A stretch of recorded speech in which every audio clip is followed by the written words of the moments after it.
साथियों, सरोज नंदन शिक्षा विकास समिति आप सबों का स्वागत करती हैं।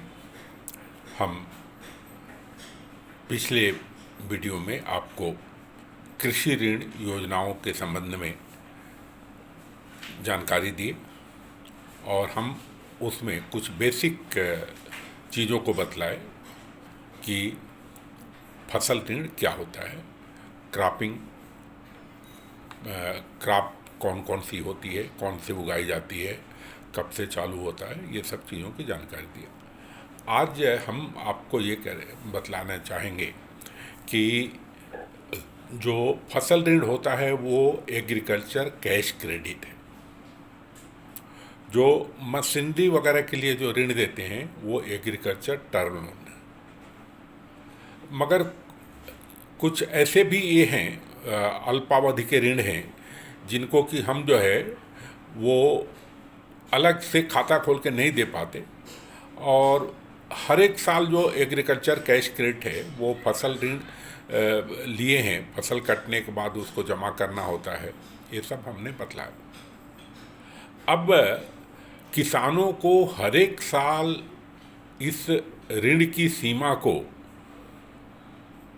निर्धारित करने के लिए नहीं आना पड़े, तो हमारे निर्देशों के अनुसार और जो रिजर्व बैंक ने, नाबार्ड ने और हमारे देश में जो कंसेप्ट चालू किया गया उसको हम किसान क्रेडिट कार्ड योजना बोलते हैं। क्या बोलते हैं? किसान क्रेडिट कार्ड योजना। जैसे हम बाज़ार में अपना क्रेडिट कार्ड के यूज करते हैं, पैसा निकालने के लिए एटीएम को यूज करते हैं, ये सब बना हुआ है। तो पहले इन चीज़ों से हर एक साल ना आना पड़े, ये न करना पड़े, तो हम जो है अभी वर्तमान परिस्थितियों में जो किसान क्रेडिट कार्ड योजना में 5 साल तक के लिए किसान की ऋण की सीमा हम निर्धारित करते हैं। पहले ये जो है 3 साल था, अभी रिसेंटली ये जो है 5 साल हो गया। अब इसमें क्या है कि किसान क्रेडिट योजना का मुख्य उद्देश्य है कि किसान को उचित और सही समय पर कृषि कार्य एवं अन्य आवश्यकताओं हेतु एकल खिड़की प्रणाली के माध्यम से वित्तीय सुविधा उपलब्ध हो। अब हमने आपको जो बोला कि एकल खिड़की प्रणाली क्या है, और एकल खिड़की प्रणाली प्रदान करने के लिए जो योजनाएं बनाई गई हैं, तो उसको जो है हम हमारे जो बैंकर्स, राज्य शासन, केंद्र शासन बहुत ही योजनाबद्ध तरीके से आज इसको इतना अच्छे स्तर पर लेके आया।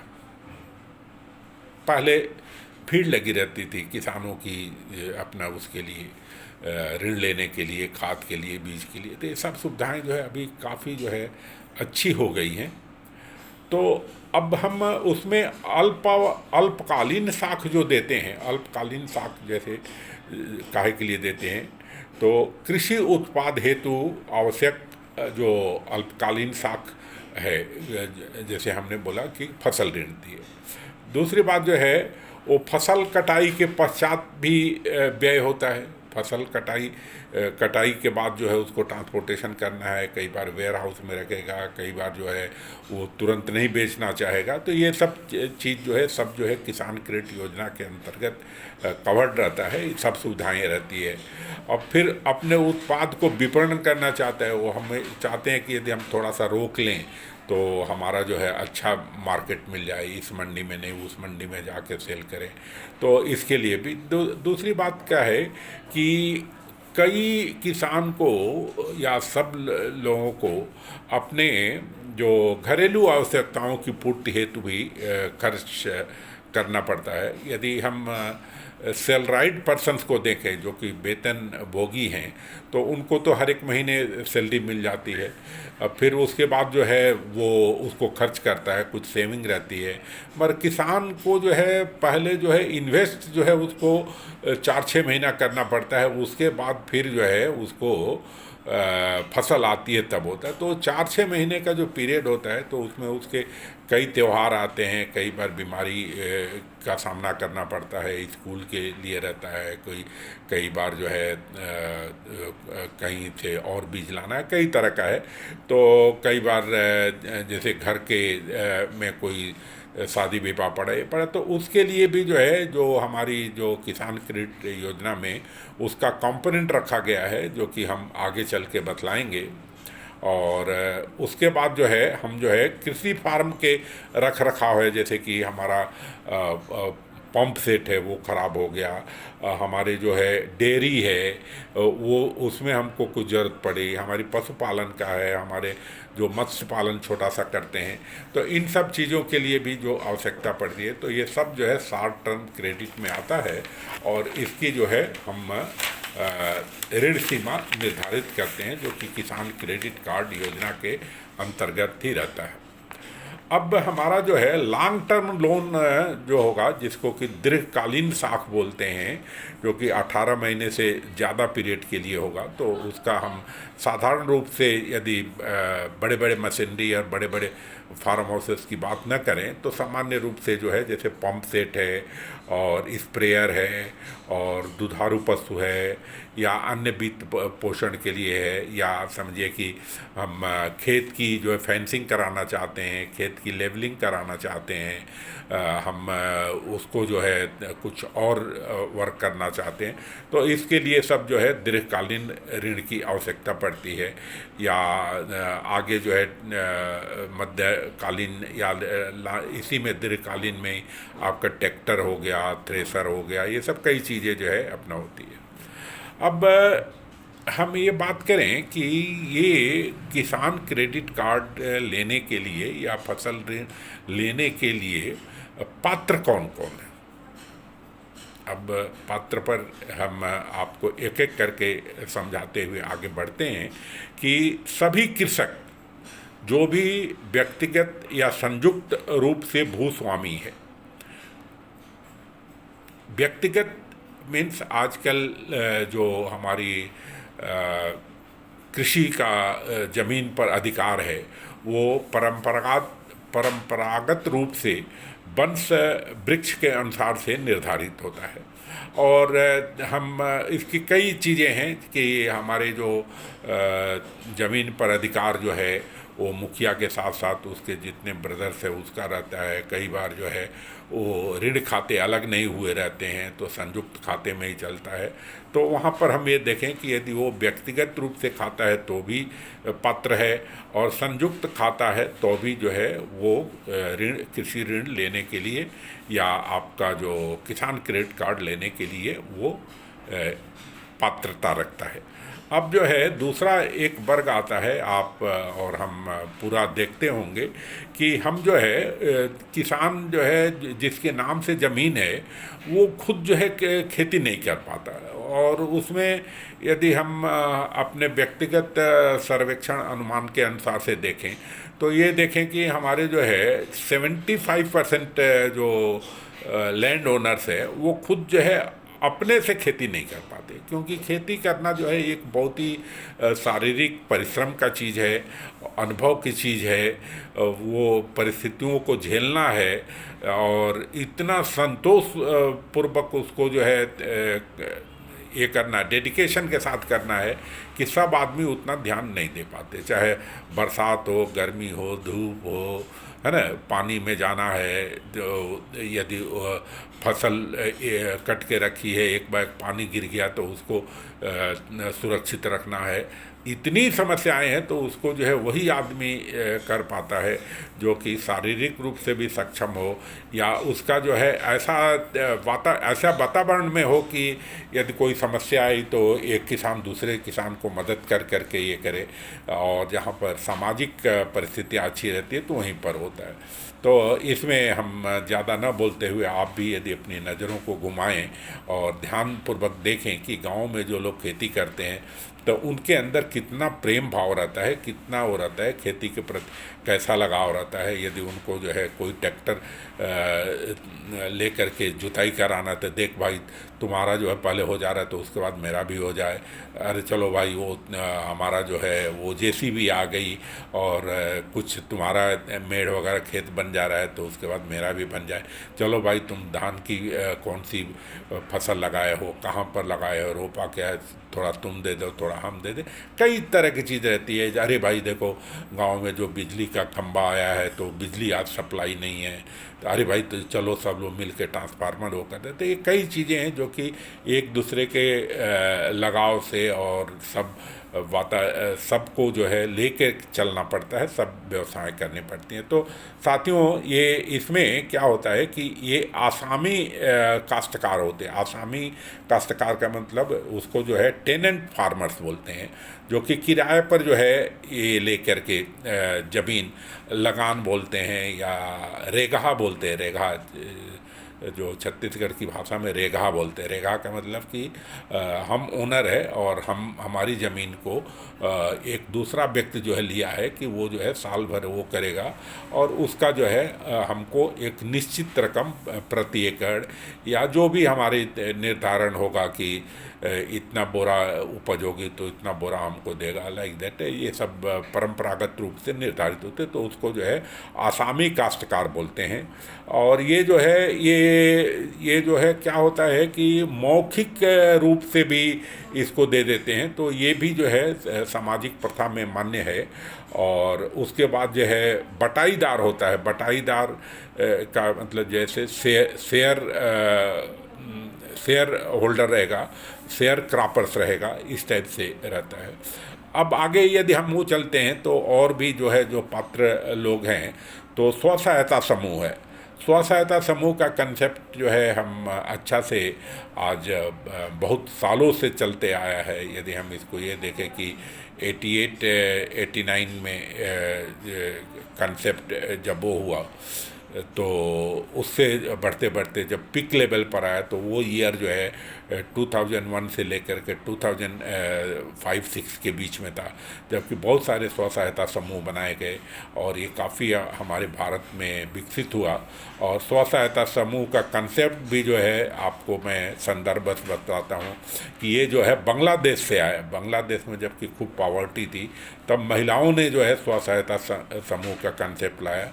बाद में जो है हमारे जो ये हैं प्रसिद्ध अर्थशास्त्री हैं, नोबेल पुरस्कार प्राप्त लोग हैं, तो उन्होंने इसको पूरे विश्व में जो है कंसेप्ट को लाया। और हमारे भारत में भी स्व सहायता समूह जो है एक बहुत बड़ा रोल अदा करता है, जिसके लिए हम अगले किसी चैप्टर में आपको स्व सहायता समूह के गठन के संबंध में या आज स्व सहायता समूह कहाँ पर कैसा कार्य कर रहा है बतलाएंगे।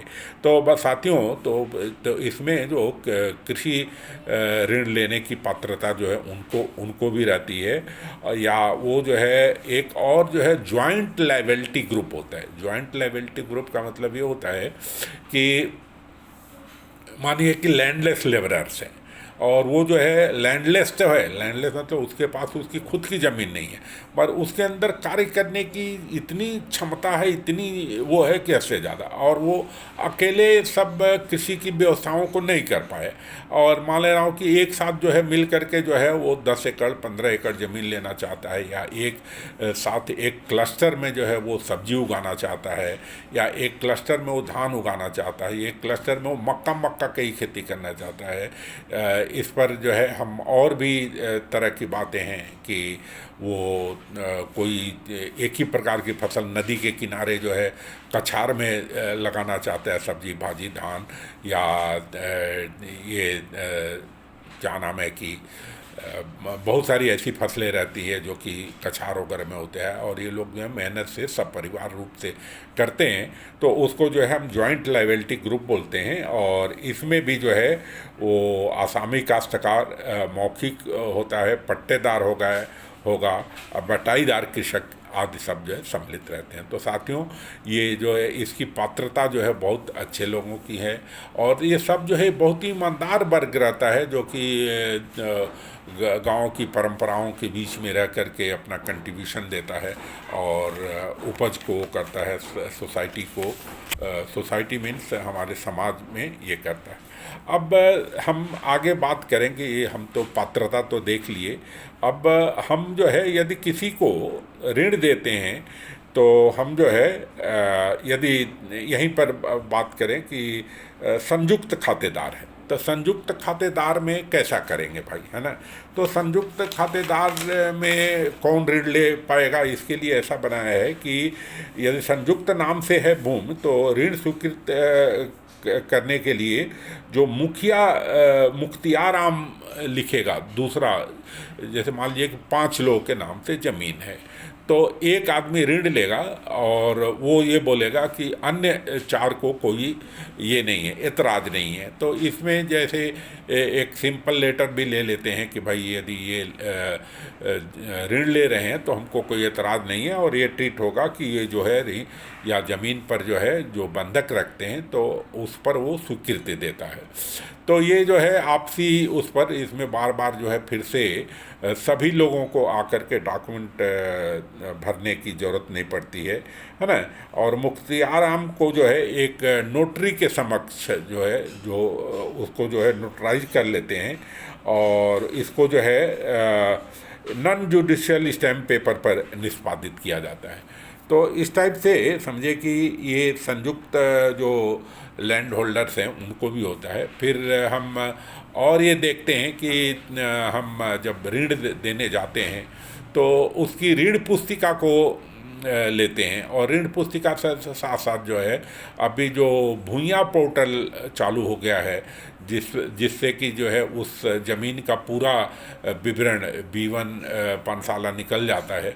तो B1 पानशाला और वो जो ऋण पुस्तिका में दोनों को मिलान करते हैं।